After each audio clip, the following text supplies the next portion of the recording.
Michelle, you know, it's been billed as the biggest Target 12 investigation yet, and there have been dozens of them done. So that gives you an idea of just how big it is.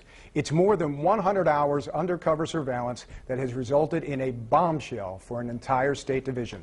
And this morning, Target 12 investigator Tim White joins us live to tell us more about it. Tim, this thing is huge. Anybody who watches Channel 12 sees the promotions, it's talking about it, just how big it is, and what are we talking about? Well, you and I have sat here and talked a lot about government waste. We've made it a priority in our unit during these tough economic times. I think what's going to strike you about this case is the irony of it. We go after an entire state division dedicated to investigating unemployment and disability fraud, and our entire undercover unit tracked this four-member team. Again, the entire fraud team for the state of Rhode Island, and they were out mainly at home or running personal errands. So the irony that they are actually wasting taxpayer dollars, I think, is striking. Let me try to put this into some perspective, and I think you'll understand this. This would be like internal affairs in the police department going after regular cops to make sure they're doing what they're supposed to do, and it turns out that the cops that are supposed to be doing and checking up on those cops aren't doing what they're supposed to be doing. Yeah, right. I mean, you would think the unemployment rate is so high, we're second in the nation, that these guys would be really busy. They're going after people who say, all right, I'm collecting unemployment,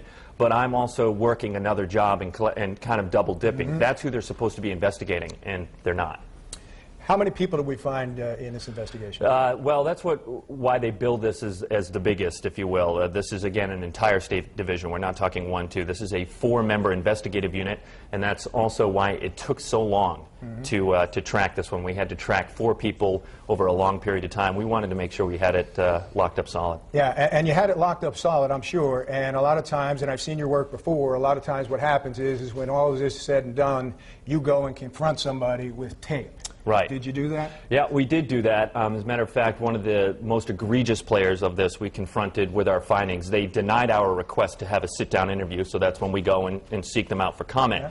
Then we went to track the other 3 people. Before we could get to them, they had all been escorted from state property, and the Rhode Island State Police have opened up a criminal investigation into possible charges of obtaining money under false pretenses. And obtaining money, how so? Well, if you're on the clock for the state of Rhode Island and you make X number of dollars an hour, these people make anywhere between $50,000 and $60,000 a year plus benefits, and you're not doing what you're supposed to be doing, you are stealing from the state. And that's what the state police are looking at based on our findings. You know, you've done so many of these stories over the, you know, I've been here a year and I've seen at least 3 or 4 of these kinds of stories, John, that have been so incredibly embarrassing to the state and the departments that these people work for.